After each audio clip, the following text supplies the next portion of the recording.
This is Resident Evil, the game that should have got the remake over Resident Evil 4. I'm just saying, look at this junkiness. The remaster is nice though, the models are good, but the cutscenes, oh boy. Anyway, this was my journey to get the Platinum Trophy. The story of Resident Evil follows the STARS Alpha team that is investigating the disappearance of the Bravo team. While searching the downed helicopter, they are attacked by a mutated dog and start their escape to the nearest mansion. Only 4 members remain: Jill, Chris, Barry, and Albert Wesker.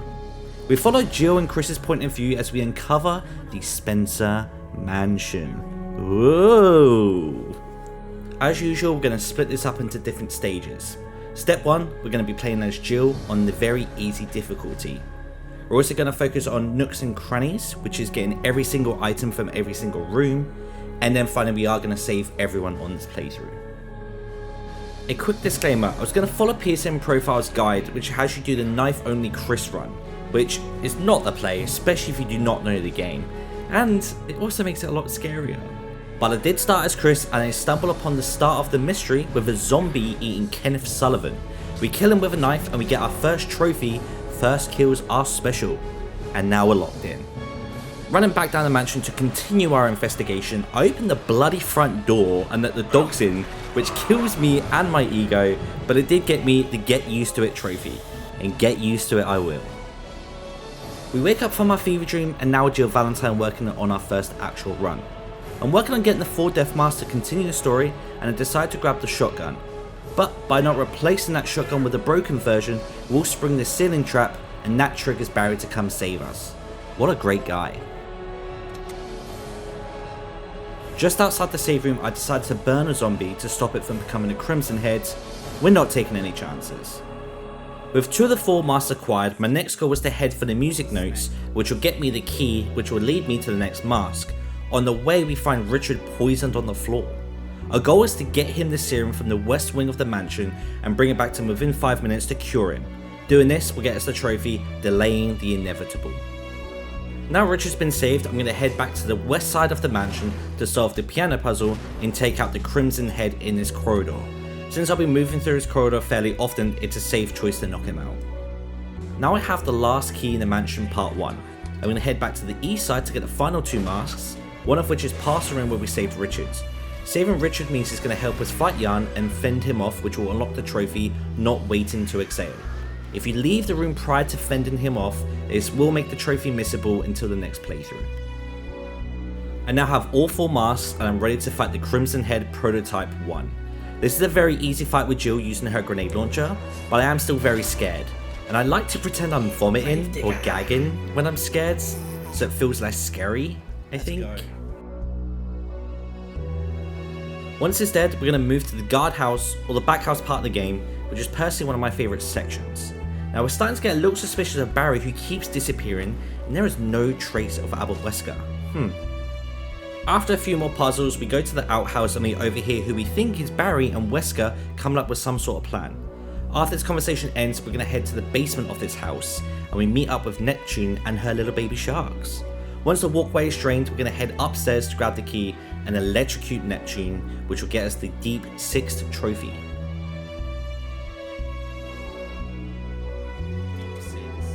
Back upstairs, I start creating the VJOT formula to weaken Plant 42. Doing this will trigger Barry to come and rescue us with his flamethrower. Yay! I can now pick up the final key for the mansion, the helmet key, and that will give us trophy number 10. In true Resident Evil fashion, once you collect a key item, new events start to trigger. Now in this case, we're introduced to hunters, who apparently have a one-shot mechanic, but I didn't see this in my entire run or in my entire journey for my Platinum Trophy. Now killing one of these hunters will net you the trophy. Who's the hunter now? We're now obviously back into the mansion, but we're not here for long. The only thing we're here for is one more key item, and then we're here to find an MO disc, which is going to help us save Chris right at the end of the game. The last key item we need from the mansion is the book, which you get for defeating Jan's second appearance. Jan was light work with the grenade launcher as usual, but killing Jan once and for all gets us the trophy Giant Snake got nothing. And that's for trophy number 12. Shortly after that, we move into the catacombs for a final piece, and we find the black target Innes later shooting bogeys at us. Killing the black target did get me the trophy Spider Sense. After dealing with a few puzzles in the catacombs, we have the final puzzle piece from Lisa Trevor's secret room. This opens the doors to the basement of the mansion and a direct fight straight to Lisa. When we get to the Lisa Trevor platform, we're a little too suspicious of Barry at this point and we hold him up at gunpoint. You get asked if you want to save him and give him his gun back or not. So in this playthrough I am saving everyone, so I did have to give him his gun back and we defeated Lisa together. With Lisa dead, we find ourselves in the laboratory, which if you've played any Resident Evil game, you know this is right at the end of the game. Now getting into the lab will net us the trophy where the magic happens. There's a few more puzzles here that we have to clean up and making sure we are getting every single item from every single room as we move forwards. I also find the other 2 ammo discs and unlock the secret cell. We're finally done and we're at the final spot. Wesker has secretly been working for Umbrella this whole time. Who knew? He releases the tyrant and gets betrayed and then gets knocked out, which means we're stuck killing the tyrant. We made quick work of this guy and we start the detonation sequence. So with the tyrant dead and we've saved Barry and Chris at this point, it's time to head up to the helipad to be rescued. This is when my every Nook and Cranny trophy popped, which I was very worried about because I swear I missed a room in the mansion, but apparently I didn't, so we're good to go. Just as I thought we were done, Tyrant Phase 2 starts, and that's when I found out it's because we're saving Barry and Chris. So I unload my magnums into him, the bullets, and then we finish Tyrant off with the rocket launcher. And then we complete the game, all done. So doing this unlocks us 4 trophies in total. I'm a member of the Stars, which is for saving the 2 boys, Alpha Team's Finest for finishing the game as Jill, Not in the Mood to Die, finishing the game on easy, and then Like taking candy from a baby for finishing on very easy. With our first playthrough down, we're now ready for step 2. Now this run is going to be Chris on the very easy difficulty, doing his knife only run, and we're going to save no one. Since it's our second playthrough and we're very familiar with the mansion, I ran through the game a lot quicker. I ran through getting the mask and the keys needed to make it to the Prototype 1 boss fight with just a knife. Now after a very nerve-wracking boss fight, we kill the prototype and we get the stone and metal object key item, getting us the trophy, not just any object. Our next trophy isn't until we get back to the outhouse with Plant 42. Now there are 2 chances to get this next trophy. The first is getting poisoned by Jan and having Rebecca go get the serum, or having Rebecca make the V-Jolt to weaken Plant 42. So we obviously made sure not to get poisoned, so that way we could go and make the V-Jolt. Once Rebecca has used the V-Jolt to weaken Plant 42, all we have to do now is knife his tentacles for a little bit, and then we can kill Plant 42 and get the herbicide trophy. We're going to fast forward here, and now we're at the end of the mansion as Chris. And this is the part where we have to fight Lisa Trevor. But Wesker is here. I guess it's to keep up his ploy, but we make quick work of Lisa, we push the boulders off, and then we get the trophy and end to the poor girl's misery. So I got the order a little bit wrong in this playthrough and I forgot to get one of the key items to get us into the laboratory. So back to the mansion we go, we fight Jan for the second time, and then we get the last book volume 2 and the trophy, Written Word is Dead. Since we're saving no one, the only time we have to fight the tyrant on this playthrough is in the lab, which actually ended up being fairly difficult. I was scared the entire time, I felt like my knife wasn't doing anything, but I finally killed him and then we started the detonation timer. Now that the tyrant is dead, we go up the elevator and we signal the helicopter to save us. And that's our second playthrough done. This unlocked You the Man for finishing the game as Chris, Every Man for Himself for saving nobody as Chris, and then the CQC for the win for finishing the game with literally just a knife, no lighter, no grenades, nothing. And then we're also going to get the trophy, We're in this together, for completing the game as both Jill and Chris. We're now ready for step 3. Step 3 is going to have us play as Jill on normal difficulty. We're going to speedrun the game in under 3 hours, getting us 2 trophies. And we're also going to save no one. So early in this run I managed to line up 2 zombies on the normal difficulty, which there are more zombies, but I was very surprised I managed to line them up. I burnt them both at the same time with one use of the lighter, getting us this trophy. So this step is the quickest of them all. No, literally. We're speedrunning the game in under 3 hours, and we're saving no one so that way we can skip the helipad tyrant fight. I had to do this on normal difficulty, which I actually thought was going to be more of a problem, but Jill's grenade launcher is actually mental. So now that I know where every mob is in the game, I can avoid all the fighting, since a lot of that is pretty much filler anyway. So I finished the game in 2 hours and 29 minutes, which I had plenty of time and I really wasn't that efficient. But nevertheless, doing all of this got me the trophies Every Woman for Herself for saving no one, Take That Zombies for finishing the game on normal, Racing and Pacing for finishing the game in 5 hours, which also unlocks the Samurai Edge Gun, and then finally Don't Stop Running for finishing the game in under 3 hours, which unlocks the Infinite Ammo Rocket Launcher. So step 4 is going to have us play as Jill on the real survivor mode. So I thought this mode and the invisible mode was going to be an absolute joke, since we just unlocked the Infinite Rocket Launcher and the handgun with unlimited ammo. But guess what? They count as separate modes, so you actually don't get these unlocks.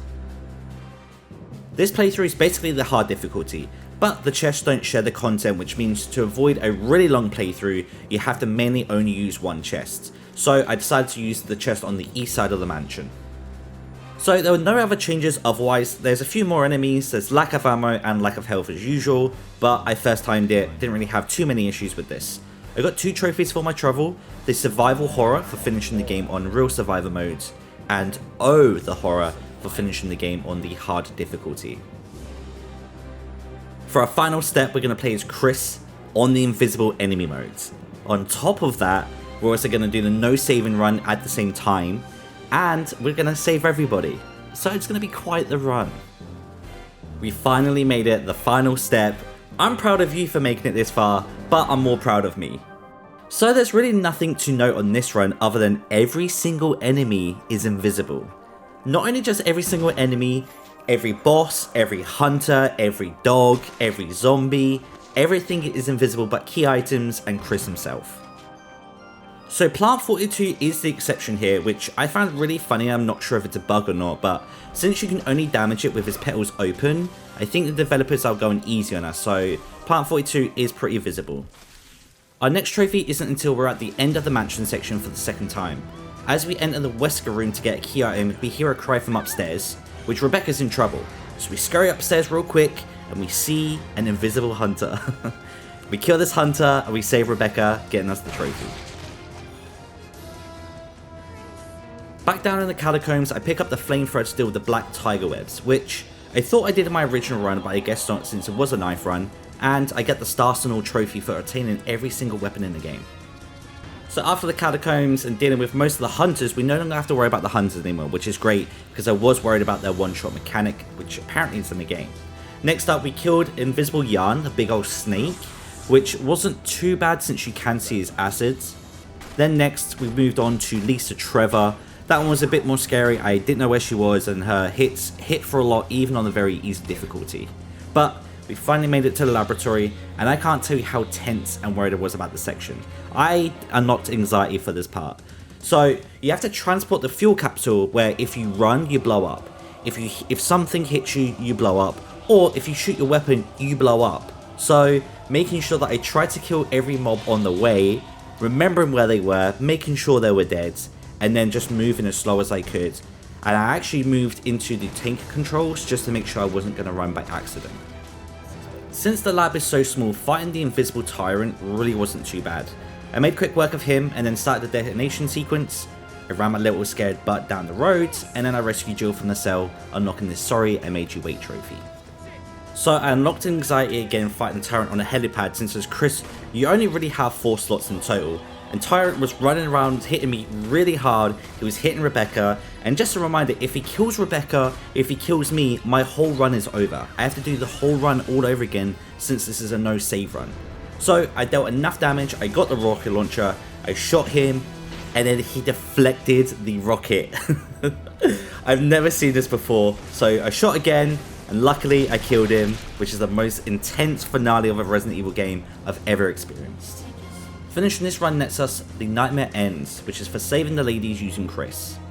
Also got Inkies for Squids, finished without saving, and then Ghost of a Chance for finishing the invisible enemy modes. Now at this point I was quite scared because I didn't get this next trophy, and then I carried on clicking X and finally got it, passion for fashion for unlocking all costumes. And yes, here we are, the Platinum Trophy for Resident Evil 1, Platinum Splattin Em. There it is. All in all, this game took me 5 playthroughs and 30 hours. You could probably do 6 playthroughs to play it safe if you want to do the Ink is for Squids on a different playthrough, but I felt a bit risky. Hey, thanks for watching. Whilst you're here, do you fancy subscribing? Also, if you did like this video, you may like this next video.